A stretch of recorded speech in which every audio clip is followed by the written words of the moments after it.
Welcome back to the What's Next class, Survivorship Edition. I'm Dr. Dave Bullis. I'm the Director of Ambulatory Behavioral Medicine here at the clinic. And this is episode 6, What to Expect, and this is about sexual health. If this is not an area that you feel is a concern for you, you can feel free to skip this episode. But if it is a concern, please stay tuned. So, sex and cancer have a couple things in common. They both affect us physically, mentally, and emotionally. And problems in any of those three areas can arise in any of those areas. And solutions, likewise, can also be aimed at any of those areas. But depending on one's age and relationship status, sex is a central part of our well-being. And so we think it's important to take some time to address this directly. So why is sexuality affected? Well, it can be affected by the diagnosis and the treatments. The treatments can affect your physical functioning directly. Certain sexual organs become much more fragile. There can be pain. Dryness becomes an issue depending on where the treatment has happened. There can be body part malfunctions like erectile dysfunction or lack of orgasm or vaginal constriction. These are all things that can interfere with the functioning of our sexual ability. There's also body image issues around scarring after surgery, looking in a different shape or missing a body part or having an ostomy bag, for example, on your outside of your body. All of those things can certainly affect one's sense of being a sexual being and obviously normal. And then some of the treatments now, especially the longer-term hormone suppression treatments, they can push people into menopause or reduce your testosterone level, and obviously those have or can have effects on one's sexual appetite and or sexuality or capacity. So this is all quite common. So the other thing that sexuality is often affected by is just how we think about our sexuality after treatment. And some of the statements that people have said to me, basically having sex, that's the last thing on my mind right now. I've just gone through cancer treatment. I'm not sure what to expect, how to do it, whether it's going to hurt or not. I don't want to hurt my partner, is what some of the spouses have said. People worry that if the lack of sexual contact goes on for a long time, will that have some kind of impact on the marital or partner relationship in general? Will the relationship be able to handle it? There's also just this issue of inside one's own thinking process. How am I supposed to enjoy myself or get aroused when I may still have cancer inside me? Like, this is not over yet. How can I even begin to have a good time after all I've been through? And other people, because the cancer treatment has been such a full body experience, people oftentimes in survivorship are sort of wrestling with, is it okay for me to stop thinking like a patient and start thinking like a normal person again, and a normal person who is sexually active or sexually involved? And it just feels like I'm not sure I've been given permission, right, by the physicians to be not a patient anymore, but it's still a part of my life. And then there are other sort of phase of life things where people would say that sex used to be an active part of their relationship life. And now they're thinking about, like, what role does that play in their overall life? And they're sort of coming to question and think about sort of deeper, more philosophical parts, which ironically can be interfering with sexuality. Obviously, sexuality is something that you do with a partner, and so obviously the partner have many of these same concerns, and so that's why it's important to recognize that this is not just a solo project. So there was the physical, that was the mental we just talked about. Now here's the emotional things. When people have gone through treatment, the partner or the patient oftentimes don't feel loving. They don't feel lovable just because of all they've been through. They feel kind of beat up. It's hard to feel like you can have any kind of enjoyment when, quote, cancer is in the room, unquote. That's just like it's like the elephant in the room. It's just hard to kind of get my head outside that particular perspective. And then there are oftentimes people who worry that the mechanics of the sexuality, sex act won't work. There will be erectile dysfunction, or there'll be not enough lubrication, and then I don't want to try it and then have it not work. And then there's also the emotional process of, I feel guilty that I can have sex, and I want to have sex, and I when other people in the cancer center I know won't ever get that chance. Finally, embarrassment about how I look, or I don't want my partner to see me like this, even though they're the closest person to me, but I still feel scarred or different. And then there's the relationship issues again, where I feel like I'm disappointing my partner. I feel sad that I don't really want to do this, but and I can't force myself to get in the mood because my head's still thinking about cancer, and they want something else. So there, as you can sort of see, that the sexuality piece is a physical, mental, and an emotional challenge for folks, and it can be any or all of the above. So what to do about it? Well, so for women patients, talking with your medical oncologist about it is obviously the very first step. The OBGYN consults, which again we do have here at Newton-Wellesley Hospital, can make sure that all of the sex organs are functioning the way they should. There are lubricants, moisturizers, topical pain relief techniques to address vaginal dryness and pain. These are things that are specific to your unique medical condition, and so there's no one size fits all here. But it's good to talk to an OBGYN to just make sure everything is clear and functioning, and then some of these other things can help with the actual physical act. Physical therapy, actually, oddly enough, can be useful here. The pelvic floor exercises, especially if there was radiation in the area of the vaginal area or the abdomen area or any of the areas down there where people lose tone and strength in those muscles, and so building that tone back up, and it's something you can actually practice. So that's something that is useful. Vaginal dilators can be helpful for a variety of difficulties, including aversion, and those are oftentimes prescribed, especially after radiation. So getting some education about that can be useful. Vaginal estrogen supplementation can be useful. Again, this is especially true when you have to be cautious about this, because if the cancer itself was hormone sensitive, there may be some limitations about adding more estrogen into the mix. But certainly estrogen creams and other supplementation can help with dryness or itching, even pain if postmenopausal. So those are some of the things that can be a part of the conversation. And I think the general theme here is just you want to have it be part of the conversation. Anything is worth talking about. For men, similarly, a urology consult can be helpful to make sure that the penis and the urinary tract are all working according to properly. A cardiology consult can be useful. Sometimes there are cardiology functions, cardiovascular functions that can interfere with erections and can cause erectile dysfunction. So a cardiology consult is helpful. Medications can be ordered, and of course anyone who's watched any 4 minutes of TV knows about all the medications that are available. And there are also prosthetics and vacuum-based devices and injections that are possible for erectile dysfunction if all else fails. Now, all of that is just about the physicality of the functioning.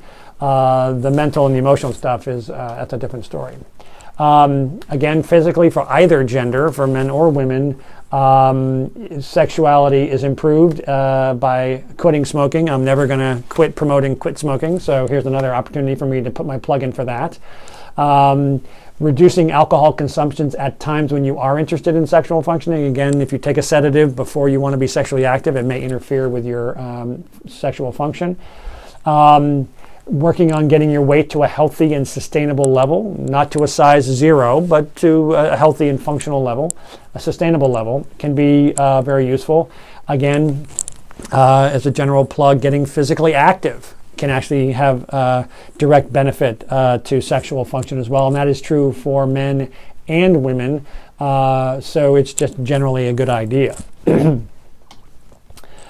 Mentally, and sex is there's a lot about sex that is a mental process, right? And so one of the things you want to do is really talking to your partner about what you do and you don't want in terms of touch, in terms of degree of sexual activity and frequency, all those sorts of things. And I think part of that is just beginning to have a conversation, which is that's one step of intimacy, is being able to talk to each other about what you do want and what you don't want, and that can really help set up some realistic expectations, which go a long way toward reducing the strain and how we think about it. I think it's useful to set aside some time to just be alone together, to rebuild trust and intimacy. Again, intimacy starts with a conversation and then builds from there. And that's not just about sexuality, right? So doing projects together, going to the movies, going out to eat, taking long walks on the beach, what ever things you think about, those are all ways in which you can begin to resume a sense of normal function. If you have young kids at home, setting aside a date night where a family member or a friend or a babysitter can come and take care of the kids, so that you and your partner can really set aside some time to rebuild that connection. Cancer treatment oftentimes becomes a full-on program for the entire family, but it can also sort of become a wedge that the person who's going through the treatment is too sick and too tired and too ill to be able to do anything.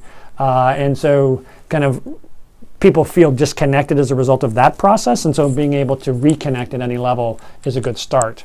Again, just recognize that you have been through a lot, and it can take some time before you get used to your body as it is, and it can take time for your partner to get used to it as well. And so that's part of this process of just sort of setting some realistic expectations for yourselves. And I think it's for the same reason, your sexual habit and appetite pre-cancer might be very different in the survivorship early, especially the first several months of survivorship. And don't put pressure on yourself to kind of jump right back into the prior routine.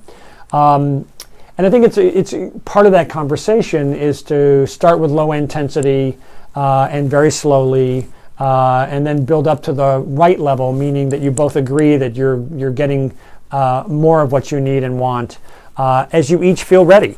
And this is very much a dialogue and a conversation between two people. And one of the general rules of thumb here is when you're trying to match what each person wants is to make an agreement that the more conservative approach is the one that's taken.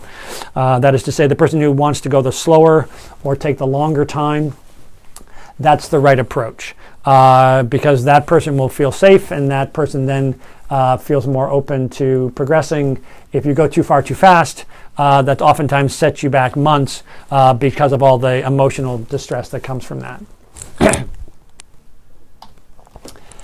Some of the things you can do emotionally, again, it's a spin-off of what we just talked about with the mental thought process. One is just, feeling safe with each other is key to a satisfying sexual relationship in general. And so talking about what feels safe for each other. And this may feel weird if you've been together for a long time and a lot of this stuff would have been sort of just taken for granted. After a major medical process, it's usually helpful to take a step back and just reaffirm what makes you feel safe and what not. Sexual intimacy is an extension of emotional intimacy, so spending that time together and sharing that space with each other after all the medical issues are done, because one of the things that people say is a kind of a little bit of a sick joke is that the most time they've ever spent together is in the infusion room, which is not a very amorous place if you've ever been there. So part of the process of rebuilding that intimacy is learning how to have fun together in general. Again, this builds off what we talked about just a minute ago. And then the other part is, you don't have to make everybody happy all the time. So allowing the sadness or the fear just to be there and just to kind of hold each other through it with no expectation that you're going to kind of make that better or you're going to make that go away. And a lot of spouses of people who have gone through cancer, not the patient, but the spouse of the patient, want more than anything else to make this go away and to fix it with a hammer and tongs if they could. And sometimes in psychology, there's a joke that the initial impulse is don't just sit there, do something. And in fact, in this case and in lots of cases, the better rule is don't just do something, sit there. Be there and be present. It's also okay, just on the other side of that, it is okay to feel pleasure and happiness with each other no matter what else is going on. So even if you're still in the process of going through follow-up visits and other things, it is okay to be happy. And your happiness is not contingent on everybody else, anybody else in the cancer center, any other patient not being happy, that you have a right to be happy. And then again, a basic plug for counseling or whatever. These are issues that are very common, and it sometimes helps to talk to a kind of an objective person to get some more information about all of the above, and then how to sort of, because there are techniques to proceed. One of those techniques is something called Sense8 Focus, which you can learn more about, but it's a technique that builds trust and reconnection. And it can go at any pace. And it's basically defined as sort of intimate touch by both partners without any expectation of intercourse or orgasm. Sort of extended foreplay, if you were. And so that's this idea that you're basically rebuilding physical, mental, and emotional trust. You're exploring each other without any kind of performance anxiety. And that oftentimes is a good way to kind of bridge the gap between I'm a patient and my spouse, and then we're back to being spouses, and then we're back to being partners, and then we're back to being intimate partners. If there are devices that are needed, either with the colostomy bag or with a vaginal dilator or erectile dysfunction equipment, it can oftentimes just make that a part of the ritual. When we stop thinking we have to do those and then show up at in bed, then it becomes something that we're ashamed of, or we don't want the other person to see. And if it just becomes sort of a matter of fact, then people can sort of get past it over time.